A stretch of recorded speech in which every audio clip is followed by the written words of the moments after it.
कोई इंसान किसी को गिराने के लिए किस हद तक गिर सकता है, आज ये बातें बसंती भीरेज लाइफ की वीडियो देखने के बाद मुझे समझ में आई। ये बसंती वाईटी पे आके क्या क्या गंदगी फैला रही है, उसे कुछ पता भी नहीं है, समझ भी नहीं है कि वो कर क्या रही है। यह गली मोहल्ले का झगड़ा समझ के रखी हुई है वाईटी को। तो hello everyone, welcome back to my channel. कैसे हैं आप सब? होप बढ़िया होंगे, मस्त होंगे और खुश होंगे। तो चलिए आज की वीडियो की शुरुआत करते हैं। और ये वीडियो है अनीता जी की दुनिया और बसंती विलेज लाइफ के लिए। वैसे बहुत दिनों से उनके घर कंट्रोवर्सी चल रही है और ये रुकने का नाम नहीं ले रहे हैं। उलझते जा रहा है। एक पक्ष की वीडियो आती है, फिर दूसरे पक्ष की वीडियो आती है, फिर एक पक्ष की सफाई आती है, फिर दूसरे पक्ष की आती है। मैंने तो इसमें बोलना ही छोड़ दिया था, मुझे कुछ समझ में नहीं आ रहा था चीजें। लेकिन आज मैंने जो बसंती की वीडियो देखी उससे मतलब देख के अजीब लगा कि यार ये बसंती है क्या चीज। मतलब वाईटी को इसने समझ क्या रखा है कि कुछ भी यहाँ आके बोल दो लोगों से। और ये लोग हैं कौन, किसको ये चीजें बताना चाहती हो? और इतने दिन से आपके साथ ये सारी चीजें हो रही थी और आप चुपचाप सह रही थी सब कुछ। ऐसा तो नहीं लगता है कि आप बेचारी थी, लेकिन आपके हस्बैंड नहीं है, आप थोड़ा कम पैसे हैं आपके पास, इसलिए लोगों की सिंपैथी आपके तरफ थी। लेकिन आपने जो बातें कही वाईटी पे आके और जिस तरह की वीडियो आपने लाई, उसको देखते हुए सारे लोगों की सोच बदल गई कि ऐसा मतलब औरत के नाम पे भी आप कलंक है कि किसी को गिराने के लिए आप किस हद तक गिर सकती हैं। चलो घर में लड़ाई झगड़े सबके होते हैं और लड़ाई झगड़े हुए, आपने जान से मरवाने की कोशिश भी की अनीता जी और लाला जी को, तो वहां चलो उन्होंने केस किया, ये भी सही है। उसके बाद आपने तो एकदम हदें पार कर दी, सारी हदें। लोगों की सिंपैथी थी आपके लिए, लेकिन आपकी यहाँ जो चीजें सामने आ रही है उससे उनके कैरेक्टर पे नहीं, वो आप नीचे गिर रही हैं सबकी नजरों में। आपको लग रहा है कि मैं ऊपर उठ जाऊंगी, महान बन जाऊंगी, तो नहीं, ऐसा नहीं होगा। आप नीचे गिरती जा रही हो अपने इस दूसरों को गिराने के चक्कर में। तो हरकतें ऐसी बातें कि मारपीट का मामला था, केस अनीता जी ने किया जो कि सही था। मारपीट इनके भाइयों ने किया था उनके साथ, उसका प्रूफ था, उन्होंने दिया था, चोट लगी हुई थी, हल्दी लगी हुई थी, सब कुछ। इन्होंने झूठा आरोप लगा दिया कि उनके बेटे ललित और लक्की और लाला जी ने मेरे साथ रेप किया, जो कि लक्की और ललित इनके कहीं ना कहीं बेटे हैं। और बेटों के ऊपर इन्होंने इतनी बड़ी लांछन लगा दी, तो कल जाके अपने बेटे को क्या छोड़ेंगी? इतना छोटा बेटा है अभी, उसको आप क्या सिखा रही हो? अपनी बेटी को क्या सिखा रही हो? और आपका बेटा क्या होगा आगे चलकर? और इन्होंने आज जिस तरह से, अभी तक तो ललित और लक्की के कैरेक्टर पे सवाल खड़े हो गए थे कि उन्होंने इनके साथ रेप किया। आज इन्होंने अनीता जी और अपने मरे हुए पति के लिए, और कहना है इनका कि मरे हुए पति को नहीं, अनीता जी ने ऐसे ऐसे बोला कि खेत बेच गया, ढाबा बेच दिया, ये बेच दिया। वो तो बस बेचने की उन्होंने बात कही है, आपने क्या कर दिया? आपने तो अपने पति की धज्जियां उड़ा दी, चरित्र की धज्जियां। और अनीता जी की, आपके पास किसी सवालों का जवाब नहीं होता है, बस चली आती हैं किसी के चरित्र पे सवाल खड़े करने। और आपकी बेटी भी है, जैसे अंजलि आपकी बेटी है वैसे आपकी भी एक बेटी है, आगे चल के वो भी आपकी बेटी के ऊपर लोगों के सवाल उठेंगे।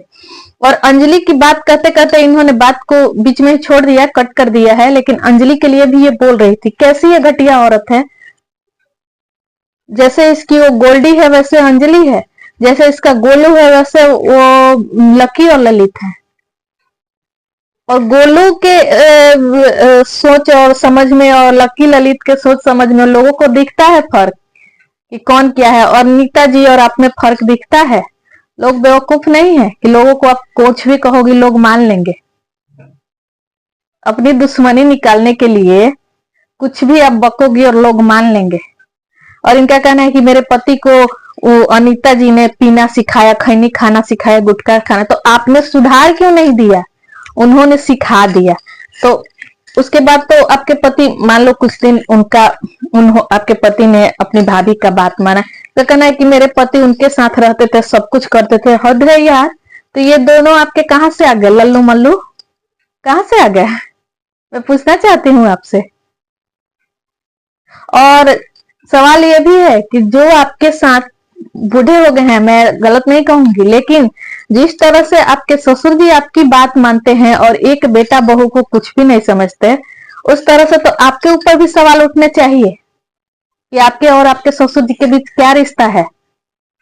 जिस तरह से आपने एक भाभी और देवर के रिश्ते को बदनाम कर दिया, लेकिन अनीता जी ने कभी आपके कैरेक्टर पे कोई सवाल नहीं उठाया। घर की लड़ाई थी, लड़ाई झगड़े के बारे में उन्होंने बोला, लेकिन आज तो अपनी सारी हदें पार कर दी और लोगों की बची खुची सिंपैथी आपके ऊपर थी, वो भी खत्म हो गई, चली गई आपका ऐसा घटियापन देख के। और क्या लगता है आपको कि मैं इससे बहुत महान बन जाऊंगी? और कहीं ना कहीं ये आपका चेहरा जो वाईटी पे है उनके ही देन है, अनीता जी के बच्चों की ही देन है कि आपका पहचान बना है, आपको कोई जानता है, नहीं तो आपको कोई नहीं पूछता, कोई नहीं जानता। 5 साल लग जाते हैं किसी को एड़िया घिसते घिसते वाईटी पे अपना पहचान बनाने के लिए, और आपने तो एक झटके में सारी चीजों को एकदम हवा में उड़ा दिया। वाह जी वाह, क्या चीज है आप! अब तो मानना पड़ेगा। लोगों को लगता था कि नहीं, आप कमजोर हैं, पैसे से कमजोर हैं, पति नहीं है, छोटे बच्चे हैं, लेकिन नहीं, आप कमजोर नहीं हैं। आप कुछ भी कर सकते हैं किसी को गिराने के लिए, और अपने ही जाल में आप फंसती जा रही हैं। किस हद तक गंदे आरोप इन्होंने, और कह रही है कि मरे हुए मेरे पति को ऐसे ऐसे बोलते हैं। आपने अपने पति को, मरे हुए पति के लिए क्या क्या बोला, क्या क्या नहीं बोल दिया? आपने कहाँ छोड़ा अपने पति को? आपको क्या लगता है कि मेरी सारी बातों को सच मान लेंगे, ऑडियंस मान लेगी? और अनीता जी के बच्चों को फंसाने के लिए आप किस तरह से जाल बुनती गई।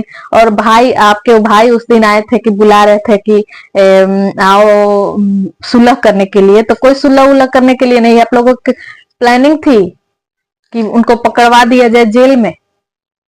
सुलह नहीं, जो बंदा धोखे से आके किसी की जान मार सकता है, तो धोखे से बुला के उसको जेल में नहीं डलवा सकता है। तो ये तुम्हारी चाल थी आपकी, रह गई इनकी वीडियो देखने के बाद।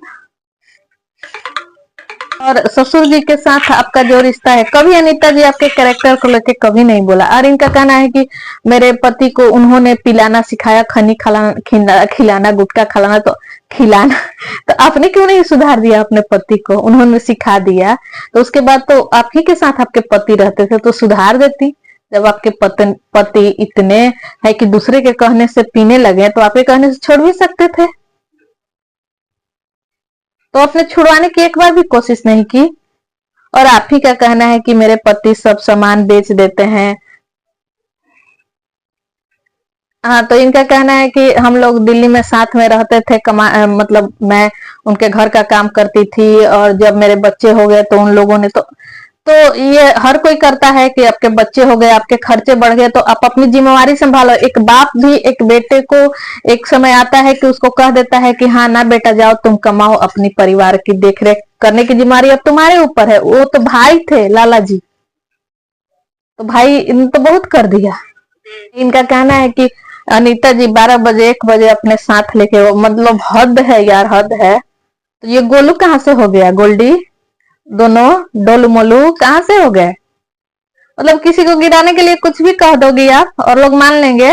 कुछ तो शर्म करो, एक औरत होने के नाते। वो तुम्हें आपकी अपनी जेठानी है, कुछ तो शर्म करो। जैसे आपकी इज्जत वैसे उनकी इज्जत, उनकी बेटी जैसे आपकी बेटी, आपका बेटा जैसे उनका बेटा, लेकिन कोई कसर आपने नहीं छोड़ी उनकी इज्जत को उछालने में। कुछ तो शर्म कर लो। और सही कहा जाता है कि 100 अनपढ़ 100 पढ़े लिखे ना एक गंवार। सही में एक गंवार अनपढ़ की बराबरी कोई नहीं कर सकता। वही हाल बसंती का है। किसी भी सवाल का जवाब नहीं होता इनके पास तो आ जाते हैं किसी के कैरेक्टर पे लेके, मतलब क्या कुछ नहीं। आज ये वीडियो 21 आवर पहले 21 घंटे पहले की है। मैं अभी ऐसे ही देख रही थी तो मैंने सोचा कि चलो, मैंने रिएक्शन भी बहुत सारे देखे तो मैंने सोचा कि चलो देखती हूँ क्या है इस वीडियो में। तो वीडियो देख के तो मैं तो दंग रह गई कि क्या है यार बसंती ये चीज। किसी को गिराने के लिए खुद कितना गिरते जा रही है सबकी नजरों में। आपको लगता है कि मैं महान बन जाऊंगी तो महान नहीं बनोगी आप, और गिरते जा रही हो गिरते जा रही हो। थोड़ा सा शर्म कर लो औरत होने के नाते। अपने घर के बेटों का तो इज्जत तुमने उछाल दिया, बेटी का भी नाम आपने लिया इस वीडियो में लेकिन उसको कट कर दिया आपने, और आपकी भी बेटी है। और अनीता जी का कहना है कि इनका बेटा अभी से ही पीता है, मान लो पति को उन्होंने सिखाया था, बेटे को कौन सिखा रहा है पिलाना। तो क्या दे रही हो अपने बेटे बेटी को, आगे चल के क्या होगा आपके साथ, आप उसकी जिम्मेवार खुद हो। हद है, मतलब कुछ भी और लोग मान लेंगे, आपको लगता है।